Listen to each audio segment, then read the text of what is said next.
मोहब्बत करना चाहिए उसी लड़के से जिसका सीना टाइट है। उसी में साहब एक सरदार लड़के के साथ हमारा स्वागत करें। एक जोरदार लड़का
जी तुम्हारे के पापा कहता हमारा का तो कहता मम्मी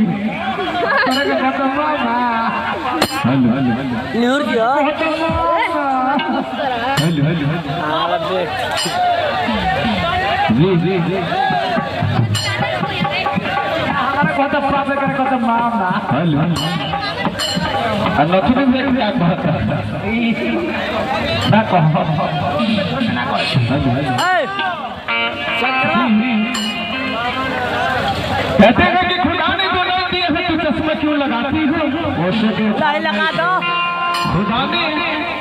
जो आँख दिया है तो चश्मा क्यों लगाती हो? अब बचपन में मरवाई हो तो जवानी में क्यों शर्माती हो?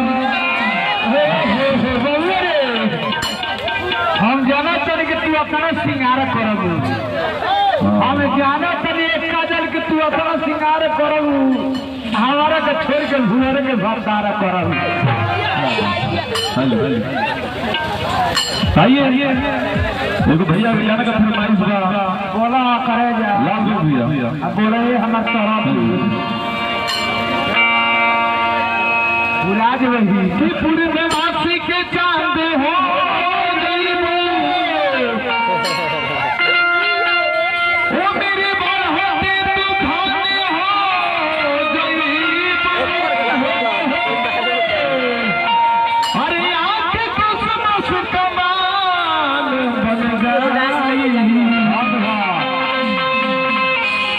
जहिया तू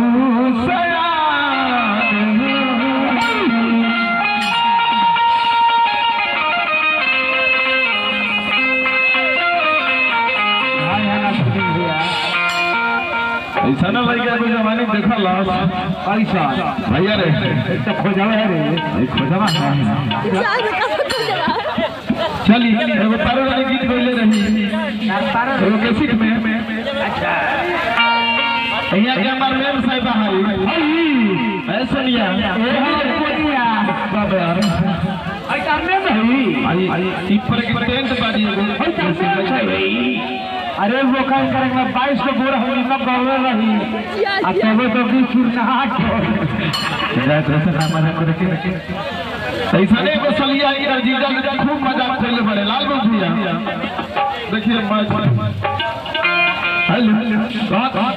चलिए कह दिया अपना वीडियो से कहने वाला में भैया भैया रे अरे भैया का कि हमरा से धोखा परियारी कोइले जी जारी परियारी कोइले जी जारी मन करते किस तरह के खोज कियाई कि हमरा से धोखा परियारी कोइले जी जारी परियारी कोइले जी जारी दादा रे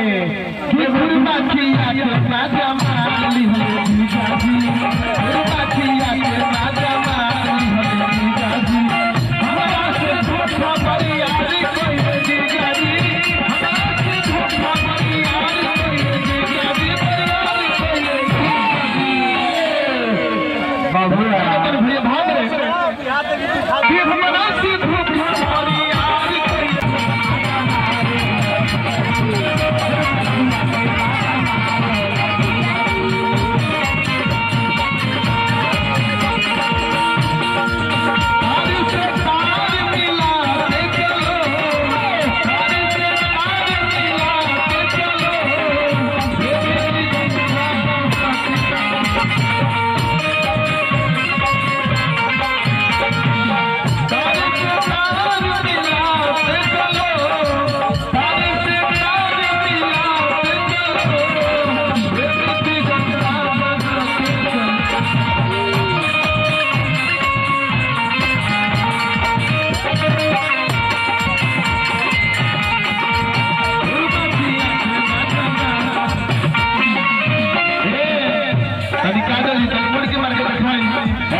भोजपुरी के माध्यम भैया आप लोग